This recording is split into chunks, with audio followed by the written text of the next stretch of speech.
Hello students, welcome to physics class BSc final year. Students, आज हम यहाँ पे अपना नेक्स्ट टॉपिक करेंगे. स्क्रीन शेयर कर देती हूँ मैं.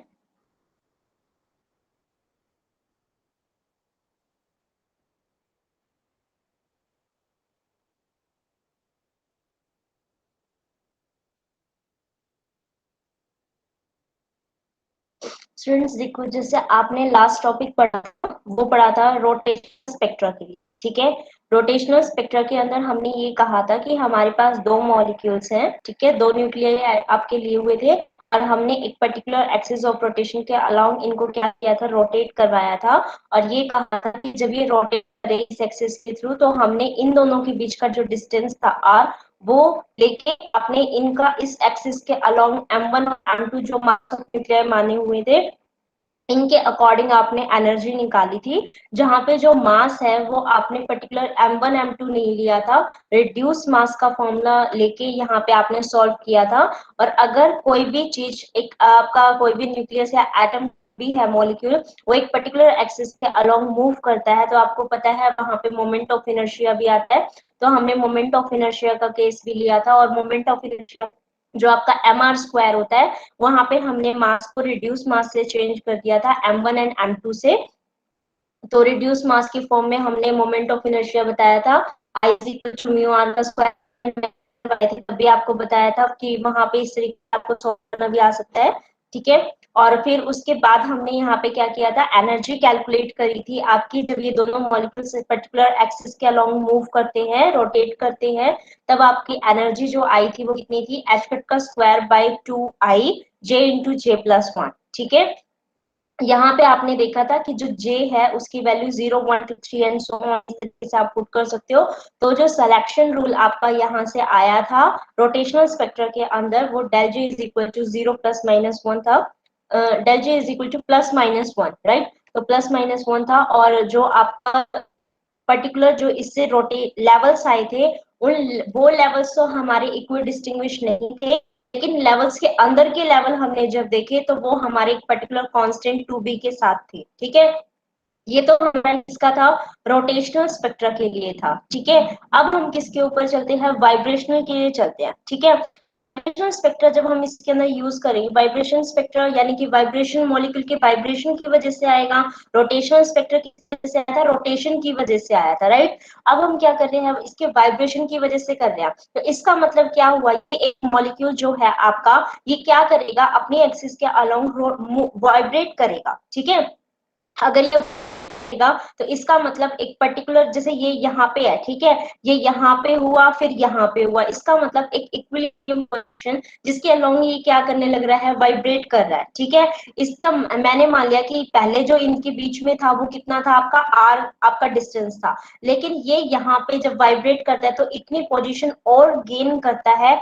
तब इसके अलोंग हमें बताना होगा, अगर m1 ने इतनी पोजीशन और गेन कर ली तो आपके पास जो पूरा का पूरा आपका सेपरेशन हो गया दोनों के बीच में, वो आपका अब आर कोई ना रहा, कितना हो जाएगा, आर. और फिर इसके अंदर से पूरा जो सेपरेशन होगा वो इसके इक्वल हो जाएगा. अब आपको ये पता है इसके अंदर जो मॉलिक्यूल है वो जैसे अपने इक्विलिब्रियम पोजीशन उसमें मूव कर रहा था पूरा का पूरा. तो अब अगर जैसे कोई भी स्प्रिंग है, ठीक है, स्प्रिंग अगर आपका थोड़ा सा आप उसको स्ट्रेच करते हो तो दोबारा से वो क्या करने की कोशिश करता है, अपनी ओरिजिनल पोजीशन पे. ठीक है. तो अगर हमने ये मान लिया, अभी तो आपने जैसे यहाँ कर दिया था, मैं ये भी तो मान सकती हूँ कि आप पोजीशन पे अगर मैं इस वाली पोजीशन के उस पे मान लेती हूँ उसको, तो कितनी और एक्स्ट्रा वो इक्विलिब्रियम पोजीशन पे वो कर रहा था, आर नॉट. तो यहाँ पे अगर ये आ गया तो ये पूरी आर थी और इसमें से यहाँ तक की पोजीशन को सब्ट्रैक्ट कर दूं तो कितनी हो जाएगी, आर माइनस में आर नॉट. ठीक है. तो इसका मतलब क्या हुआ कि ये अपनी यही पोजीशन लाने के, कोई भी अगर पार्टी कोई भी चीज आपका स्प्रिंग है उसको हम स्ट्रेच करते हैं तो वो अपनी ओरिजिनल पोजीशन पे आने की कोशिश करेगा. जिस फोर्स के साथ वो अपनी ओरिजिनल पोजीशन पे आने की कोशिश करता है उसको रिस्टोरिंग फोर्स है ना. तो रिस्टोरिंग वो है, तो इसका मतलब वो वहां पे F is directly proportional to X होता है. यहाँ पे हम एक्स तो नहीं लिख सकते, हमें वो डिस्टेंस लिखनी पड़ेगी, है ना। तो वो डिस्टेंस कितनी हो जाएगी आपकी कि ये यहाँ पे इतनी आपकी इक्विलिब्रियम उसमें वाइब्रेट कर रहा था नॉट तक, तो पूरी तो ये आर थी, इसमें से इतनी माइनस कर देती हूँ, ठीक है। तो उतना उसका डिस्टेंस आ जाएगा और ये इसकी पोजीशन कितनी थी आर नॉट, तो पूरा कितना हुआ आर माइनस आर नॉट। तो हमें अब इसके अंदर यही बताना पड़ेगा कि हमारा अब फोर्स है वो किसके प्रोपोर्शनल हो गया, एक्स के होता है। अब एक्स यहाँ पे कितना आर माइनस आर नॉट, और आपको पता है कि जो आपका ये इस तरीके से आप किसी स्ट्रेच करते हो और फिर बाद में वो रिस्टोरिंग फोर्स जो लगता है वो हमेशा अपोजिट डायरेक्शन में लगता है, तो अब इसके अंदर भी लगेगा, तो अपोजिट डायरेक्शन दिखाने के लिए क्या आ जाएगा यहाँ पे माइनस साइन आ जाएगा। तो फोर्स आपका किसके इक्वल हो जाएगा माइनस के आर माइनस में आर नॉट के, ठीक है। अब यहाँ पे ये थोड़ा सा बड़ा बड़ा सा हो रहा, तो हम क्या करते हैं इस आर माइनस आर नोट को वही एक्स ही कंसिडर कर लेते हैं, ठीक है। अगर मैं इसको एक्स कंसिडर कर लेती हूँ तो यहाँ पे फोर्स किसके इक्वल हो जाएगा माइनस ऑफ के एक्स के इक्वल हो जाएगा, है ना। अब आपको पता है कि एक और हमारे पास फोर्स होता है यहाँ पे जो इसके पोटेंशियल की वजह से, पोटेंशियल एनर्जी, क्योंकि इसकी पोजीशन चेंज हो रही है तो उसकी वजह से पोटेंशियल एनर्जी के फॉर्म में बताएं। आपको एक फॉर्मूला पता होगा कि F is equal to minus dv by D x होता है, पता है ना सबको, ये वाला फॉर्मूला सबको पता है। F is equal to minus में डीवी बाई डी एक्स, तो ये भी एक फोर्स है, ये भी एक फोर्स है, ये दोनों फोर्स हैं, तो इसका मतलब क्या हुआ, ये दोनों जो क्वांटिटी होंगी आपकी minus dv by D x, ये किसके इक्वल हो जाएगी माइनस ऑफ के एक्स के, और यहाँ से माइनस माइनस आपका क्या हो जाएगा कैंसिल हो जाएगा। इसका मतलब डीवी बाई डी एक्स को मैं क्या लिख सकती हूँ के एक्स के इक्वल लिख सकती हूँ, ठीक है। तो इसका मतलब क्या हुआ कि मैं डीवी बाई डी एक्स को के एक्स और डी एक्स को मैं उधर लेके चली जाती हूँ, तो डीवी किसके इक्वल हो जाएगा के एक्स इंटू में डी एक्स के इक्वल हो जाएगा। अब क्या कर सकते हैं यहाँ पे, तो हमारा पोटेंशियल उसको निकाल सकते हैं कैसे, इसको इंटीग्रेट कर देते हैं, ठीक है। अगर इसको इंटीग्रेट करेंगे तो डीवी को इंटीग्रेट करेंगे तो वी आ जाएगा, और यहाँ पे देखो ये के फोर्स कांस्टेंट आपका है, कांस्टेंट है, ठीक है, तो ये तो बाहर आ जाएगा। इंटीग्रेट सिर्फ किसकी भी हाफ पे होगा आपका एक्स के रिस्पेक्ट में, ठीक है। तो एक्स का इंटीग्रेशन कितना हो जाएगा एक्स स्क्वायर बाई 2, इसका मतलब आपके पास पूरा जो पोटेंशियल है वो किसके इक्वल हो जाएगा आपका v is equal to half of के एक्स का स्क्वायर के इक्वल हो जाएगा, ठीक है। लेकिन यहाँ पे जो आप मॉलिक्यूल वगैरह जो सिस्टम लेके चल रहे हो वो एक मास का मॉलिक्यूल उसके लिए नहीं लेके चलते, ठीक है। अब किसके लिए लेके चल रहे हो, दोनों के लिए, M1 और M2 के लिए। अगर दोनों के लिए लेके चल रहे हैं तो वहां पे हमें उसी रिड्यूस मास के फॉर्म में ही इसको बताना पड़ेगा, ठीक है। तो ये जो रिड्यूस मास के फॉर्म में अगर इसको बताते हैं हम, तो ये सिस्टम किसके उसमें हो जाएगा आपका, जो ट्रीट करेगा आपका म्यू मास के, तो वो एक सिंपल हार्मोनिक ऑसिलेशन के फॉर्म में हो जाएगा, ठीक है, क्योंकि ये वाइब्रेट भी करता है। हमने जब लीनियर आपका हार्मोनिक ऑसिलेटर देखा था तो वो भी तो इसी तरीके से वाइब्रेट करता है, तो इसका मतलब ये केस किसके जैसा हो गया आपका सिंपल हार्मोनिक ऑसिलेटर के जैसे, ठीक है। तो अगर वैसा है तो हम उसके फॉर्म में जब हमने आपने शायद ये सेकंड ईयर में किया होगा, ठीक है, या फिर आपके फाइनल ईयर में ये टॉपिक था लीनियर हार्मोनिक ऑसिलेटर वाला, वहां पे आपने देखा था, वहां पे आप क्या यूज कर रहे हो स्क्रोडिंजर इक्वेशन यूज करते हो, ठीक है। स्क्रोडिंजर इक्वेशन क्या होती है, वैसे तो आपकी होती है माइनस में एच का square by 2m d2 psi by D x का स्क्वायर प्लस में v psi is equal to e psi, ये होता है। लेकिन अब हमें ये पता है कि हम यहाँ पे जो मास है वो m यूज नहीं कर सकते, हमें क्या करना पड़ेगा, दोनों जो आपके डायटोमिक मॉलिक्यूल है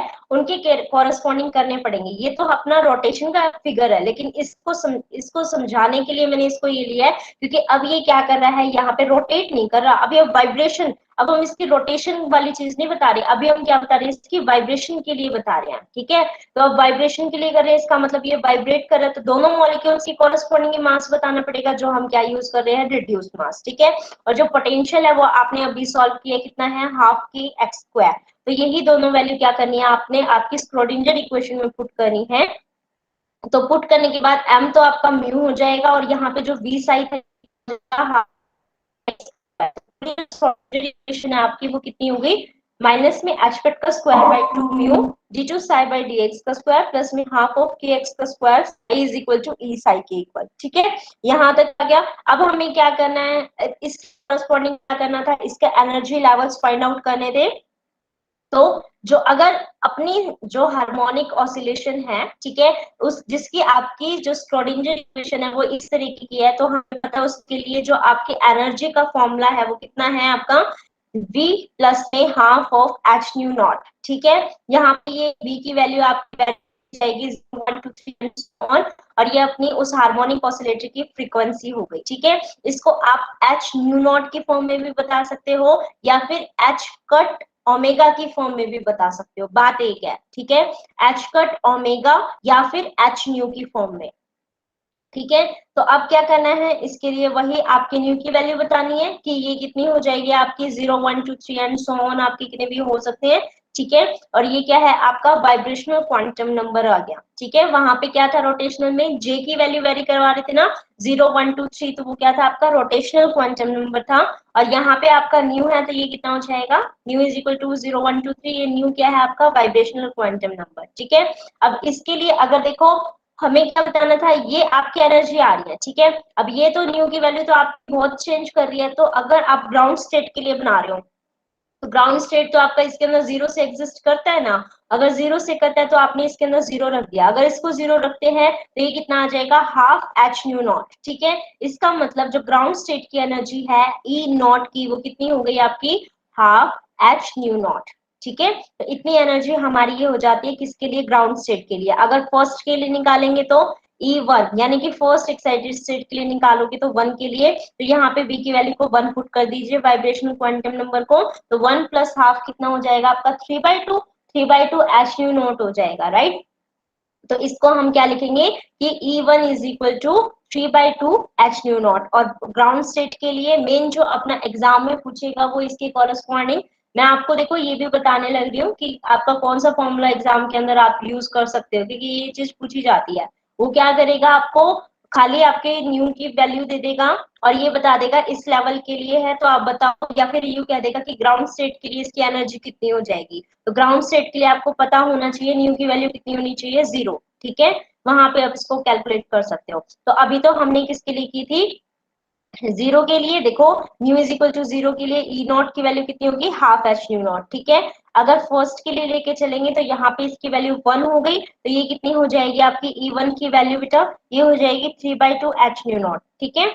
उसके बाद सेकंड वाले के लिए करना है तो सेकंड वाले के लिए क्या कर देंगे, 2 पुट कर देंगे, तो 2 प्लस में हाफ कितना हो जाएगा आपका 5/2, ठीक है। तो यानी कि आपका न्यू की वैल्यू जब वाइब्रेशनल क्वांटम नंबर 2 था तो एनर्जी लेवल ऑफ द आपका सेकंड एक्साइटेड स्टेट वो कितनी हो जाएगी 5/2 एच न्यू नॉट, ठीक है। थर्ड के लिए कितना हो जाएगा आपके E3 की वैल्यू, जब वाइब्रेशनल क्वांटम नंबर आपका 3 है तो आपका जो एनर्जी है वो कितनी हो जाएगी 7/2 एच न्यू नॉट, ठीक है। तो यहाँ से ये क्या आ गए हमारे लेवल्स आ गए हैं इसकी, किसके आए हैं ये, वाइब्रेशनल स्पेक्ट्रा के लिए, ठीक है। अब जैसे हमने वहां पे उसका क्या बताया था सिलेक्शन रूल, वैसे यहाँ पे बताएंगे सिलेक्शन रूल आपके रोटेशनल क्वांटम नंबर उसके लिए रोटेशनल स्पेक्ट्रा के लिए कितना आया था, del J is equal to +-1, ठीक है। तो सिलेक्शन रूल आपका यहाँ पे किसके लिए हो जाएगा, वाइब्रेशनल के लिए, वाइब्रेशनल क्वांटम नंबर की भी हाफ क्या हो जाएगा आपका del v is equal to +-1, और रोटेशनल के लिए del J is equal to +-1, ठीक है। तो ये सिलेक्शन रूल हमें ध्यान में रखना है, क्योंकि जब ट्रांजिशन के अंदर एक लेवल से दूसरे लेवल के ऊपर होगी तो वो हमें इन्हीं ट्रांजिशन, जैसे मैंने आपको जीमानी इफेक्ट के अंदर बताया था ना, जीमानी इफेक्ट के अंदर हमने सोडियम एटम जब लिया था तो आपने 2p से 2s के अंदर जो ट्रांजिशन करी ये बताया था कि 2p हाफ से 2s हाफ के अंदर किस तरीके कितने लाइंस एग्जिस्ट करती है वहां पे, तो आपने पर्टिकुलर एनोमोलस ह्यूमन इफेक्ट का सिलेक्शन रूल यूज किया था, है ना।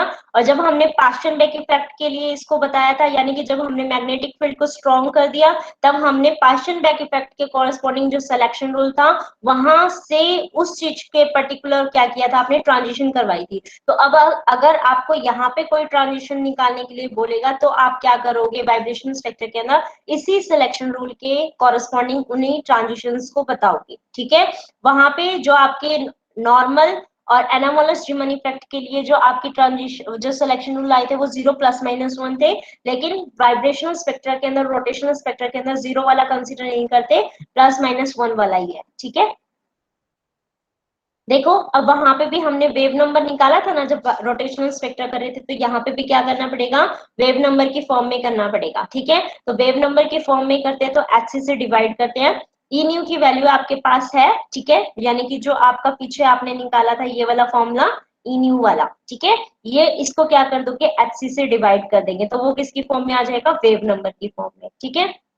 इसको हम किससे डिनोट कर रहे हैं, जी न्यू से डिनोट कर रहे हैं। तो यहाँ से क्या करना है, जस्ट H से आपका H कैंसिल हो जाएगा और C नीचे आ जाएगा, ठीक है। तो ये जो फ्रीक्वेंसी आपकी ऑसिलेशन की, ये C और ये V प्लस में हाफ हो जाएगा, सेम वही रहेगा आपका V की वैल्यू 0 1 2 3 एंड सो ऑन। और यहाँ पे हमने इसको वेव नंबर की फॉर्म में बताया है, तो ये ओमेगा, ओमेगा किस में रहेगा, पर सेंटीमीटर में, ठीक है।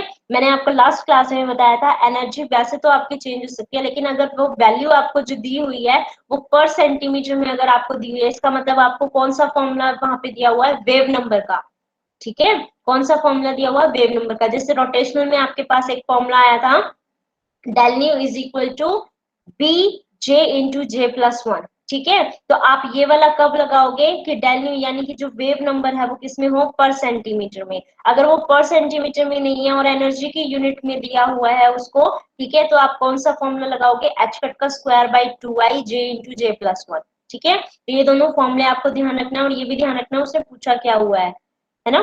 तो यहाँ पे ये चीज आ गई। और अब ये तो हमारे पास किसके लिए था, जो फॉर्मूला है वो वेव नंबर है, तो वेव नंबर के कॉरेस्पॉन्डिंग भी तो आप इनके ट्रांजिशंस बता सकते हो ना। तो हम ये मान के चल रहे हैं कि एक लेवल सपोज आपका जी न्यू का है, ऊपर वाला जी न्यू प्लस वन, ठीक है। तो ट्रांजिशन हायर माइनस वो करेंगे, तो जी न्यू प्लस वन माइनस में जी न्यू करेंगे, तो आपको पता है यहाँ पे न्यू की वैल्यू कितनी हो गई, न्यू प्लस वन हुई है, ठीक है। तो न्यू तो as it is one plus में हाफ कितना हो गया, 3/2, इसका मतलब ये वैल्यू वैल्यू आपकी ये हो गई है, ठीक है। और जी न्यू के लिए निकालेंगे तो वो तो एज इट इज रखा जाएगा, तो मैंने एज इट इज रख दिया, ठीक है। तो ओमेगा न्यू और ये माइनस में ओमेगा न्यू, ये तो आपके कैंसिल आउट हो गए, है ना। अब क्या बचा, ओमेगा 3/2 माइनस में ओमेगा हाफ, तो आपको पता है ओमेगा तो बाहर हो गया, 3/2 माइनस हाफ कितना हो जाएगा आपका 1, तो यानी कि ये कितना हो जाएगा आपका 1 ही हो गया ना, 2/2 करेंगे तो 1 हो जाएगा, तो ये कितना हो जाएगा आपका ओमेगा आ जाएगा। इसका मतलब जो वाइब्रेशन आपके दो लेवल्स के ऊपर, जैसे मान लो आपको न्यू इज इक्वल टू 1 से आपको बोला 0 के ऊपर ट्रांजिशन हो रही है, ठीक है। अगर ऐसे हो रही है तो आप उसको इस तरीके से बताओगे, ठीक है। 2 से 1 के ऊपर करवा रहे हो तो पहले न्यू प्लस में 2 वाली चीज लिखोगे और फिर माइनस में न्यू प्लस 1 वाली चीज लिखोगे, तो इस तरीके से आपको उसकी ट्रांजिशंस बतानी है, ठीक है। और यहाँ पे हमें पता है कि इसके लिए भी हम अगर 0 के लिए देखेंगे तो फॉर्मूला मैंने जैसे आपको बताया था, आप एच कट की फॉर्म में भी लिख सकते हो और खाली एच न्यू की फॉर्म में भी। क्यों, क्योंकि एच कट को h/2 लिख सकते हैं और ओमेगा को 2 न्यू, तो इसका 2 जो डिनोमिनेटर में था वो ओमेगा का जो न्यूमिनेटर में है, दोनों कैंसिल आउट हो जाएंगे। तो आप फॉर्मूला कोई से भी उसमें यूज कर सकते हो, एंगुलर उसकी फॉर्म में भी फ्रीक्वेंसी की, या फिर खाली फ्रीक्वेंसी की फॉर्म में भी, या तो E is equal to half of h cut omega लिखो या फिर E is equal to h nu लिखो, ठीक है। दोनों में से कोई सा भी कर सकते हैं इसके अंदर। अब ये जो है आपका, आपको पता है ये कौन सी है, 0 के लिए है, तो ये 0 पॉइंट एनर्जी है।